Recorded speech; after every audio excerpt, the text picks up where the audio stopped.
All right, this is Stealing Home, episode 2. Stealing Home is a series or cast dedicated to SORARE MLB, discussing and detailing the information as I understand it and chatting about the game theory. Today we're going over the basics of a player card, understanding player scores in each of the roles, and some of the basic methods of card selection for the Rare League. These strategies can also be applied to the Limited League, especially if you got lucky with high-end commons that will be able to pump up your limited scores like my dad did getting Aaron Judge as a common card. Aaron single-handedly scored more points than almost my entire squad. That's nice for the top 750 teams who almost exclusively won with Aaron Judge. Yeesh. All right, here we go. I'm going to start off with a player card. We're going to look at the random player card and discuss how you want to view it on the SoRare MLB page and what steps we can take to understand the value the player may have for our teams. So you're going to go to the new auctions here.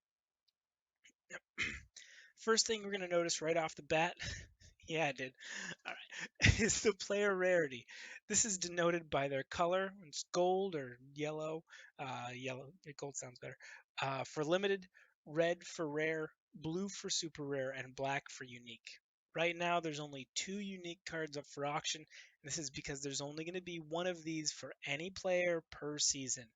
I don't think every player is going to get one, but there's only be one per season for any individual player.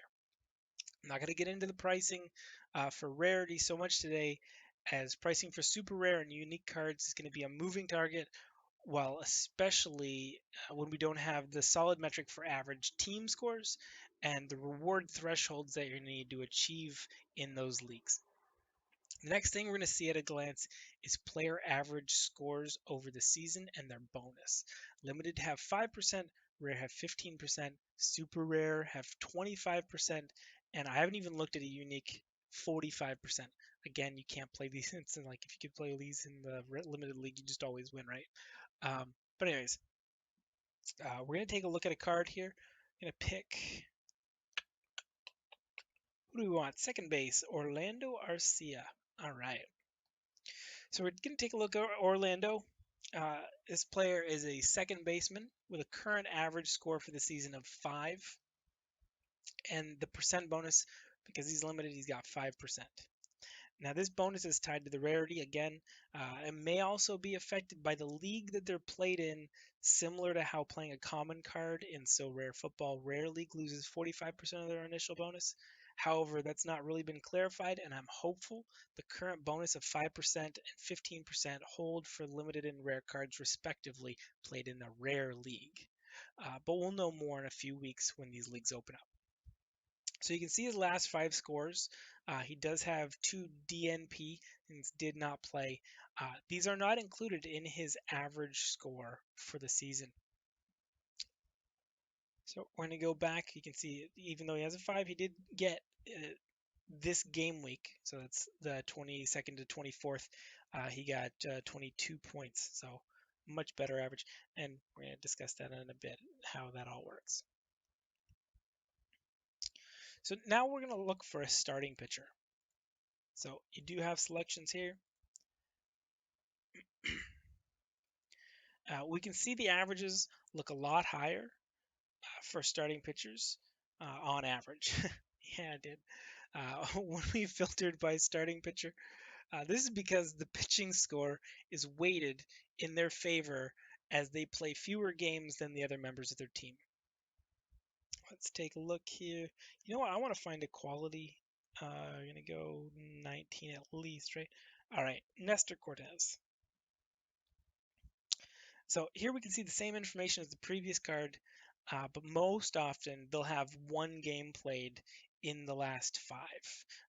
So Nestor's got a season of 24, average of 24, and has one game, 34 points against the Orioles. That's it for the pitcher. So we're gonna discuss all this in detail throughout the episode, but it's just some basics. So we're going to go over to manager sales as a bit more static, easier to discuss while we're looking at it here. So let's talk about the card rules and the rarity for setting up a team. On the left over here, we can see the position filter, which has all 9 options for position and other toggles that we'll use in future episodes for refining our searches. I'm planning on setting up a squad for the Rare League, and as such, I've tried to come up with a cost-effective manner for fielding a decent team. My strategy has been first to find a quality rare pitcher, as this is a requirement for the league. Next is to find a relief pitcher who is decent in the rare category. Following that, we're going to find 2 more players who have decent average points for the Ethereum cost for their season averages. The reason for this is that once you've filled those 4 required rare cards, you can choose 3 limited cards that can be a much better average for a lower cost than their rare counterparts. Essentially, we're attempting to field a team like we're playing Moneyball. We are playing Moneyball. The most effective usage of our resources, which is 4 rares, 3 limited cards, with a goal of a certain number of points per game week. We are the Oakland A's of SORARE. So we're going to sort out our relief pitchers. And we want to set up our teams with a rare starting pitcher because it's required, and a relief pitcher because it's the most effective use of Ethereum or US dollars, whatever you want to look at it as, in the rare category. The reason we want to start with those with a relief pitcher in our rare search is that their point differences are limited and their costs are lower than the other rules. For instance, the top relief pitchers are 11 to 12 point averages. We're going to sort that out here. So we can go to 11. So you can see our top guys here.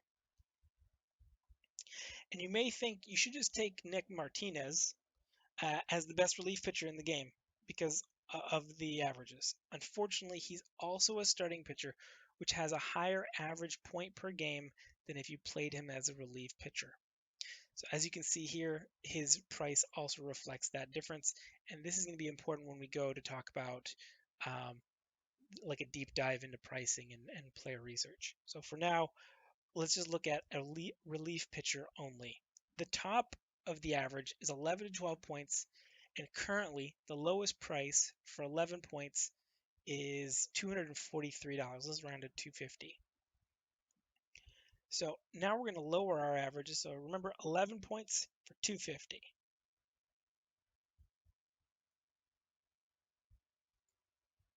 So let's compare that to a slightly lower average player.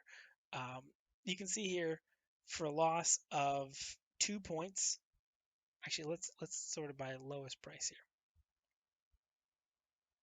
Yeah, so for a loss of 2 points, we're saving $200. So that's $100 per point. That means we're giving up a couple points on average value. Um, each point would be $100, which, as you'll see in the next rolls that we talk about, would be a lot of money if that's how we valued each point. For instance, even at 9 points, that'd be nice. It should be $900 if we're going to do an average of $100 per point, but that's just not the case. So again, this is why we're picking relief pitcher as a rare card because their cost can be lower per point, difference between the high end average and the low end average. So we're going to go over here real quick. As a side note, in future episodes, when we're discussing in-depth pricing research, we're going to be using a tool called SORARE Data, which is seen here. It has a vast amount of data from price history to player participation. It's all available quickly and at a glance, but that's for the next episode, and the link's going to be in the description if you did want to check it out before you see the next episode. Next, we're going to be talking about hitters and how we pick out the rares and limiteds that we need using just the SORARE tools that we have here. Because we need 4 rares at least, and we've already chosen 2, our starting pitcher and relief pitcher, that means we've got 2 more rare roles left to fill. I'll be doing a future episode on detailed pricing research using SORARE Data as a choice between 2 players, and whether they should be rare or limited can be complicated as each role needs to be filled and you need to have 4 total rares. I'll do a deep dive into my pricing strategies in a future episode, most likely episode 4. We're going to start out all the hitting roles are selected as seen here on the left-hand side. And now with the hitting roles, you're going to have multiple opportunities to score points in each game week. As noted in episode 1, player scores are additive and not averaged over the game week as many people believe.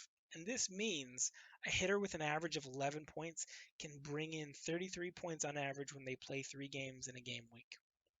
The most simple way to choose your remaining 2 players without using a more advanced strategy is to select the hitting roles here, filter the season average by, let's say, 8 to 10, and then we're going to do lowest price. So we've already got that set here. Then we're going to want to select 2 players, ideally with different roles.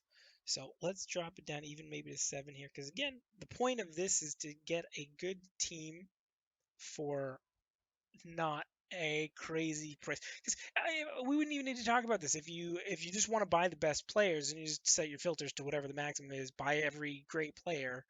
But the point is you're wanting to be efficient with setting up your squads. So that's why we're talking about all of this here today.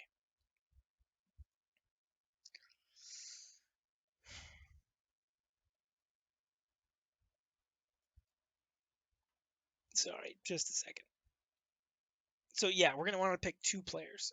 As we see here, there's a wide variety of pricing, and we could filter all day tweaking, but in this particular method, just real quick, I'm going to show you a decently optimized set of cards for your team. And in this case, we can take William Contreras for 45 bucks, which is definitely not the crazy amount you'd see for even higher averages, and Danny Jansen. I don't know why I do that. I like their first name bleeds into their last name all the time, Danny Jansen. Anyway, so we're gonna spend about 50 bucks average for these 2 players here. And again, 7 and 9, not too bad. There's more information behind those numbers, I'm sure, but it's just the simplified method we're taking here. And that's going to round out our 4 rare card squad for the rare league. And now we're going to need to pick up 3 limited cards in roles that don't overlap. So we do have a catcher and a designated hitter, which fulfills the corner infielder and middle infielder, which is perfect. And so now we're going to go over to limited and take a look here. We're going to keep the same settings. Go over to limited. Because we have a corner infielder and a designated hitter, that is better pricing. Nice. And welcome to Discount Prices. I've got $1.99. I've got $7.99. I've got $16.99. Cheap prices. 14, 11, $2.49. 3. We don't have any 3 here. Would be nice. We don't currently have any 3. But now that we have our starting pitcher, relief pitcher, a catcher, and designated hitter, we can basically choose 3 of any of the other cards, but we'll need at least 1 outfielder to be able to field a team. The simple method of finding quality rares can be applied to the limited cards as well. However, now we can use the reduced prices to get a higher point average per player card. So we're going to sort out just the infielder since we need to have that to field a team. The other cards, again, we could pick another outfielder if we wanted to, but the other cards will be for the flex and extra positions. So for the outfielder, we can sort that out. Let's say we want to go for a higher average here. Okay, well, we're not taking Aaron Judge.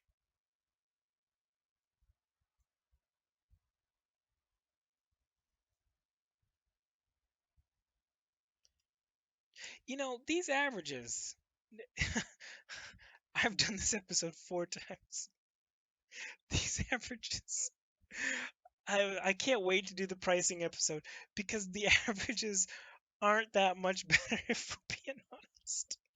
It's so silly. I got this whole episode written out and now I'm looking at it and going, you know what though? Now this is just outfielder, so let's just stick with it.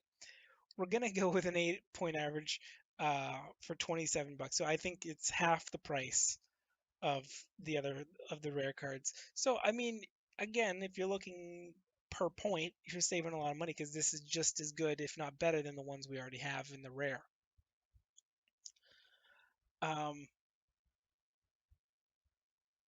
So yeah, I just kind of noticed that halfway through. So now we're gonna go and filter all the rolls here. We're gonna pump up the points though, because you do like if you want to get a bunch of points in a game week, this is the plan. So we're gonna look at Matt Carpenter at $62 and an 11-point average. And because you can't play two, obviously, just pick 2 copies of Matt Carpenter and just 5 copies. Just play Matt Carpenter and everywhere. And Jose Ramirez. So these are going to be our flex players and our extra. So these are 11 point. These are going to be your big hitters in a game, and you're really hoping these are where your points come from in a game week. Are Matt Carpenter and Jose Ramirez. And for instance, let's just take a look at what they would cost if we went to limited. So you're going from $60 and 136 expensive, but that's where we're putting our money because you're not spending $3,000 on Jose Ramirez. Like that's just crazy. But there we have it. There is our team of 7 players. This is a simplified method of picking out a squad for the upcoming Rare League. Um, but we're going to do a quick recap for the purchasing process and why we're doing what we've done in this episode. So we're going to pick a rare starting pitcher because it's required, a rare relief pitcher because it's the most point efficient role, and 2 other rare hitters that are decent averages but on the lower end of the price scale. This is because we need to have those rare cards. Obviously, if you could play limited in the rare league, you wouldn't need to do any of this. You just pick the cheapest, best limited cards.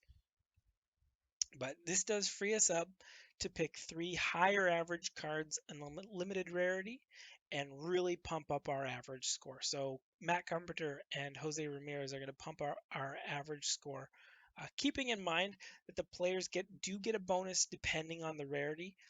But this is going to be discussed in our pricing in a future episode, probably episode 4. For the next episode, episode 3, I'm planning on talking about the tools that I use for the in-depth research and pricing, and that's going to be a whole big thing on its own. And then again, episode 4 is going to be the implementation of the information in episode 3 and finding optimal cards for our price range and our leagues. Thanks for watching. Have a good day.